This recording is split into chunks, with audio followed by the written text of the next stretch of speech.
Hi everyone, Eva here. So today's video comes from the outskirts of Oslo in Norway. I have just been on a kayaking trip in Finland and I have some family in Norway. So my dad's sister, my auntie, moved out here however many years ago, and I thought on the way back from Finland it would be the perfect opportunity to come and visit them here in Oslo. So yeah, I haven't been to Norway since I was maybe 12, so 15 years, and I'm here visiting them in their house, and this lovely woodland that I'm in here is sort of their local walk. I'm about 5 minutes away from their house right now. I've just been for a lovely swim in the lake, which I'll show you, and I'm just going for a little wander. And I thought I would sort of do some foraging, have a look at the edible plants in the forest here, of which there are loads. I've seen loads already. And yeah, show you a little bit of Oslo, a little bit of where they live, and a few foraging bits thrown in. So let's get started.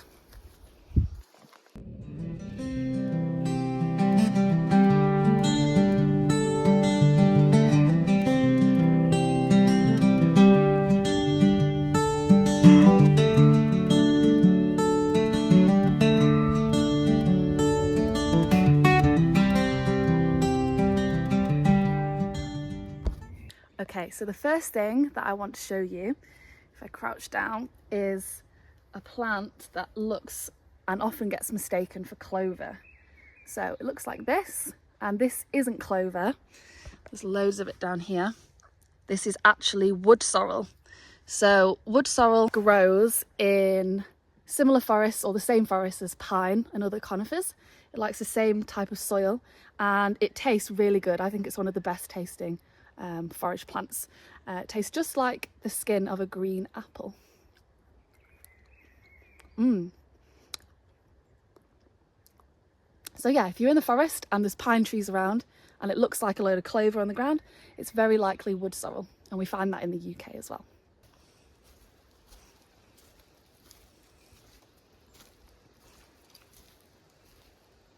So the next thing I want to show you isn't necessarily something you would forage for.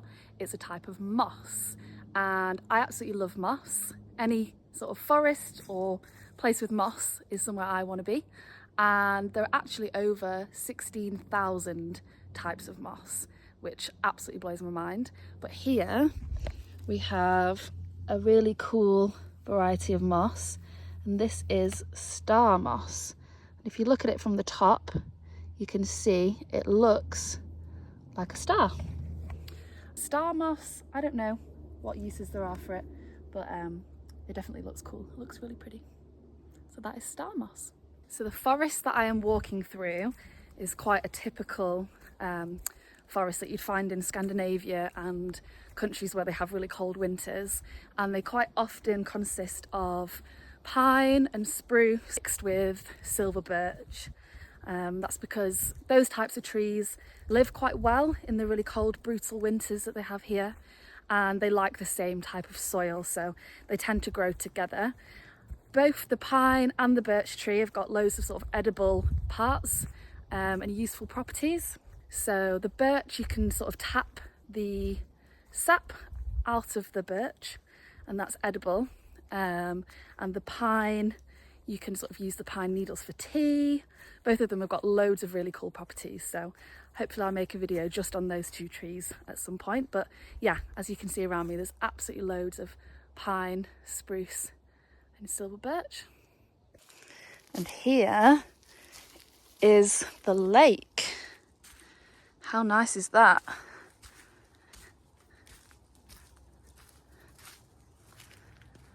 And this is just for swimming in the summer or ice skating in the winter.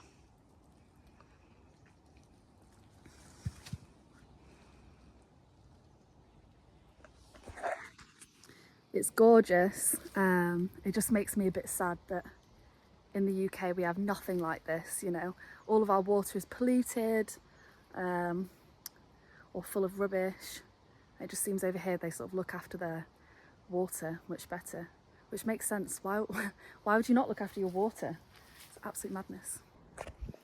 Okay, so I have found the bush that I've been looking for, the one that sort of sparked my interest in making this video, and just below me here is a bilberry bush.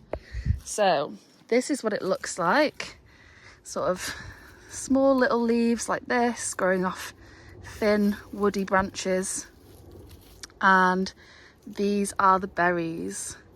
So these are like tiny little blueberries, really tasty, and yeah, they eat them sort of all the time over here. They make jam out of them, they eat them fresh just like this.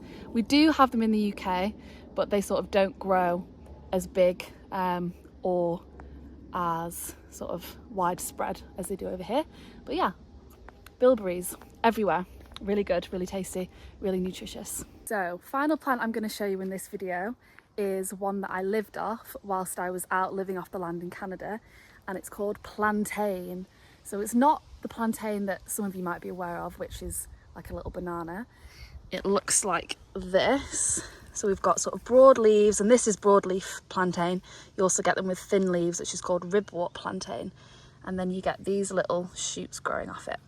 And the leaves are edible, but particularly the shoots. And the shoots grow much bigger than this. They dry out and the seeds sort of form properly, and then you can eat the seeds and sort of the fibrey bits around the seeds. And they've got some protein in and mostly fibre. And when I was living off the land out in Canada, if I hadn't caught anything or I hadn't eaten enough that day, I would eat loads of these seeds, sort of toasted over the fire, drink loads of water, and they would swell up and make me feel like I'd had a proper meal. So not something you could live off, you know, long term, but fairly tasty when you've not eaten a proper meal in a while, and definitely good for making you feel full. So yeah, this is broadleaf plantain, and yeah, we have this in the UK as well. So that is all the foraging from today's video. It was quite a short but sweet one. I'm going to go for a swim in the lake and then enjoy the rest of my time in Oslo. Hope you enjoyed this video, and come back next time for more adventures. Bye!